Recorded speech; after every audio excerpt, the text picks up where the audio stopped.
Dykumų saulė. Mažąjį Niujorką, dar lietuviškai vadinamą Vilniaus senamiestį, kepino ryški pavasario saulė. Oras kvepėjo popiečių kava ir beigeliais. Porelė dviratininkų, vyras ir iš pažiūros kiek jaunesnė moteris, su sportinė apranga ir spalvingais šalmais gėrė dietinę kolą ir užkandžiavo veganiškais sumuštiniais. Vyriškio šalmas buvo kiek mažokas ir nuo kaktos link pakaušio paliko gan gilų įspaudą. iPhone 8 ir Samsung S10 padėjo judviem išvengti nereikalingo pašnekesio. Aš nežinau, kaip priversti žmonės gerti vandenį. Šį mėnesį jau 4 vežėme į ligoninę, prabilo žavių garbanų vaikinas. Akise spindėjo dygumų saulė, vadinė Indianos Džono striukę, Teksaso piemenų skrybelę ir John Lewis džinsus šiandien jis paliko namuose. Na, turbūt darysim kaip kariuomeniai. 3 kartus per dieną išrikiuosim ir liepsim gerti vandenį. Balse girdėjosi tolimų dykumos ekspedicijų ir neatrastų civilizacijų žavesys. Akimirką atrodė, jog pasaulyje daugiau nebėra nei traškančių prekybos centrų maišelių, nei nuolaidų kuponų, tik nesibaigiančios cukranendrių plantacijos ir angliškos damos, gardinančios Ceilono arbatą baltais cukraus kubeliais.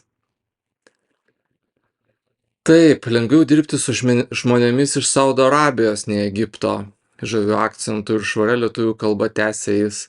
Porelė priešais įdėmiai klausėsi.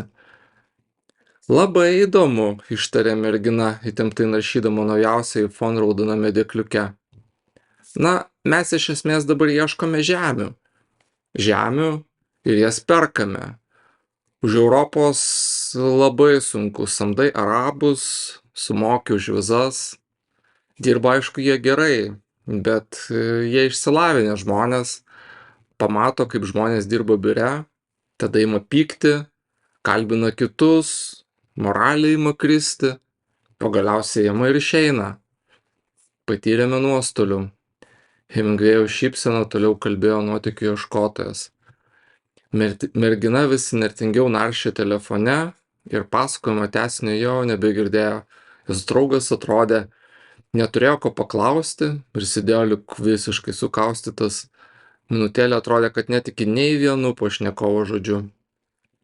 Žinote, kai lauke plus 40, šiltnamyje, na suprantate, šiltnamio efektas, plus 65, visa mūsų įranga sudegė. Ir jo, ieškome investuotojų dabar, kad apmokėtų nuostolius ir mano darbo išlaidas. Trijulė atsistojo. Dar būsiu Vilniuje, galime kada susitikti. Porelė liko stovėti sankryžoje, susikibę rankomis priešais statybų tvorą. Mergina žengė kairėn, vaikinas dešinėn ir timptelėjo ją paskui save.